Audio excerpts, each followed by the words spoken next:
Beat burnout by embracing God-paced progress. If you're a busy mom, I get you, girl. I was a busy mom. I'm still a busy mom. I have 8 children, and I chase deadlines too. One verse, one system, one 5-minute fix. Let's reset. Hey friends, I'm Kelly. Welcome back to Threshold Thursday. Buckle up, Buttercups. You're not broken, you're becoming. And each week on Thursdays, we pause on purpose so that our productivity lines up with God's pace, not the world's race. Have you ever looked at your to-do list and thought, if I could just slow down, but I can't because I'll fall hopelessly behind. Been there. I've pulled an all-nighter before. I've spent hours and hours and hours tweaking and changing and juggling, doing all of the things, including dinner, cleaning the house, taking care of the kids, taking care of the dogs, going to taking care of my aging father and my aging grandmother. All of the things. Hitting publish at 1 o'clock in the morning. Waking up at 5. Do it all over again. And that's when I realized speed is not stewardship. It's just motion, right? Quick pit stop. Grab my free printable down below. There's faith-filled pauses that help you breathe, pray, and refocus. Today we're going to use the breathe plus brain dump ritual in real time, so make sure you keep that handy. A little scriptural and spiritual grounding before we get going. Matthew 11:28-30 says, Jesus invites the weary to rest in his gentle yoke. Rest isn't a reward. It's the rhythm of real productivity. Exodus 18:17-23 says, Jethro tells Moses, what you're doing is not good. This job is too heavy for you. Delegate. Even spiritual heroes need systems, ladies. Together, they say, pace is holy, rest is strategic, and delegation is discipleship. As promised, let's practice slowing down without losing momentum. What I want you to do is look at your to-do list, and I want you to pick one task that you keep postponing. Maybe you need to finally clean out your car. Maybe you need to email a new subscriber. Maybe you need to write an Instagram caption or plan dinner for Thursday night. Whatever it is, I want you to figure it out. The one thing, pick something. And then step 1, you're going to brain dump. What I want you to do is I want you to get your notebook, piece of paper, whatever it is, and I want you to brain dump real quick. I want you to write every single thing that has to be done to make that task go from start to finish. Everything. So if you need to plan Thursday's dinner, how do you do that? Well, what kind of dinner do you need to have? What does Thursday encompass? What things are happening in your home? That's something that we have to figure out. Is everybody going to be home? Are we going to be home? Am I going to be home all day? Do I have meetings that day?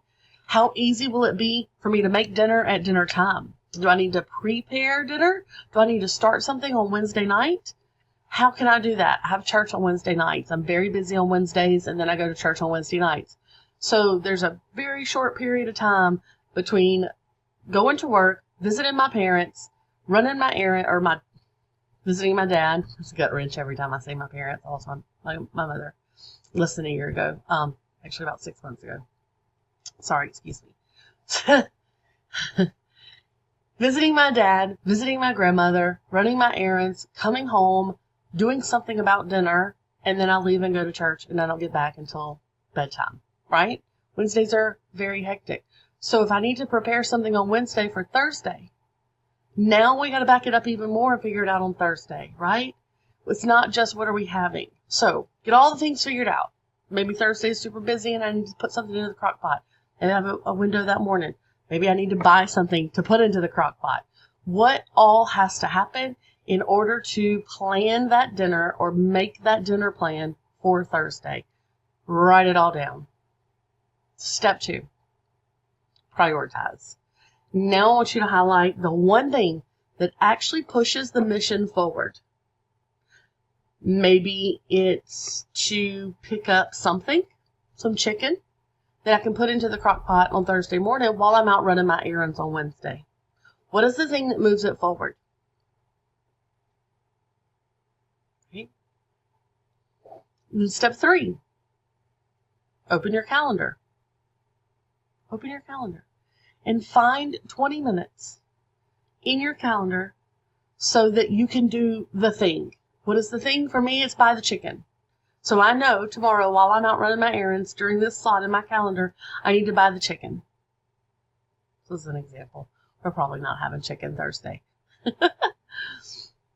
Step 4. Anything left? Okay, so I've done that. What else needs to happen? Actually, I have someone that'll be home. A kid will be home. They can put this chicken into the crock pot at 9:30 on Thursday morning or whatever time. Right? Delegate. Everything left on that list to move that thing forward, delegate it. Hand it to a VA. Hand it to a teenager who wants gas money. To your spouse who will be there during that time period. Whatever it is. Moses didn't answer every dispute. Neither must we answer every ping. That. Easy peasy. Your micro task is tamed. On Monday, we identified our one-word intention for the week. I'm going to stick that video right up here. Our word is pace. So I want you to cross one task off of today's list that God never assigned, first of all, and tell us which task you're releasing so that your rhythm matches His grace. Let's park right here. Okay, our word, pace, 4 letters. A game-changing filter for every task on your plate. P, purpose check. Ask, does this task move the mission, or does it just stroke my ego, or does it just look good and make my list look full? PTA cupcakes, mission is a maybe, if hospitality is part of your call. If not, buy them. You don't need to waste your time making them. Re-editing a graphic you already posted, that's probably ego. Psalms 57:2 says, God fulfills His purpose for me, not my popularity contest. The task doesn't serve purpose. It exits the list, okay? A, assigned by God or assumed by me. Obedience over obligation. Exodus 18 proved that even Moses had to separate assigned work, leader decisions, from assumed work, answering every dispute. Write your task in one column and then circle whether it's assigned or assumed. Anything assumed gets a bold arrow towards delegate or delete. C, calendar it with cushion. We honor our yeses by giving them a home. So drop your tasks onto a specific day and a time block and add a little cushion, 10-15 minutes, because that buffer is the faith space, where interruptions, kid questions, bathroom breaks, Holy Spirit nudges can land without wrecking your pace. Okay? And finally, E, evaluate the fruit, not the frenzy. At the end of the week, I want you to reevaluate. Did this task actually bear fruit, joy, revenue, relationship, service? If not, do you want to do it again next week? We need to refine it. We need to potentially retire it. John 15:8 says that we glorify God by bearing fruit. It doesn't say by collecting frantic check marks. Right? So, close your eyes, deep breath in and out. Invite the Lord to highlight one assumed task that you can release right now. Picture yourself handing it to Him, palms open. Breathe in peace. Breathe out pressure. Breathe in peace. Breathe out pressure. Post the task that you're releasing, no matter how tiny, in the comments with the hashtag PACE. Then cheer on another Buttercup's release. Together, we can build a thread of surrendered to-dos and grace-filled rhythms. Remember, slowing down without losing momentum means filtering out every to-do through purpose, assignment, calendar, and evaluation. That's real, faith-led productivity. So, what's the one task you're handing back to God today? Drop it below. Don't forget to grab your Reset Rituals Printable if you haven't, and let's keep walking this graceful pace. Progress, not perfection. If this helps you trade holy hustle for holy rhythm, smash the like, subscribe, share with a friend who's running on fumes, grab your Reset Rituals, join our Buttercup garden community, and remember, slow growth builds strong roots. See you next time. Hey friend, consider this your little PS. If you are new to the Buttercup garden, I want you to know that I've created a Start Here playlist just for you so that you can bloom without the overwhelm. Okay, so let me tell you right now there's 4 videos. It'll grow over time, but at the time of this recording there are 4. The first one is Buckle Up Buttercup, and it's a quick channel trailer so that you can meet me, Kelly, and you can hear why we do faith plus growth with grace. The second video tells you exactly what the Buttercup Garden is and how you can grow with us. It's the deeper meaning behind hardy buttercups, why buttercups, how to engage, comment, and pick the playlist that fits your season. Excuse me, video 3 is how to use this channel without getting overwhelmed. There's no pressure, no hustle, just simple weekly rhythms that fit your real life. And number 4 is the start here. It's my favorite mindset flip. It's my go-to perspective shift, a journal prompt, a truth seed that you can plant today.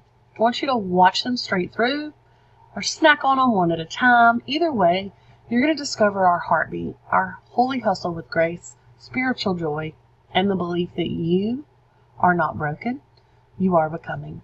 So, hit that link right up there and save that playlist. Play it while you fold laundry or sip sweet tea and get to know us. And then go outside, breathe air, and remember, progress, no matter how small, still counts.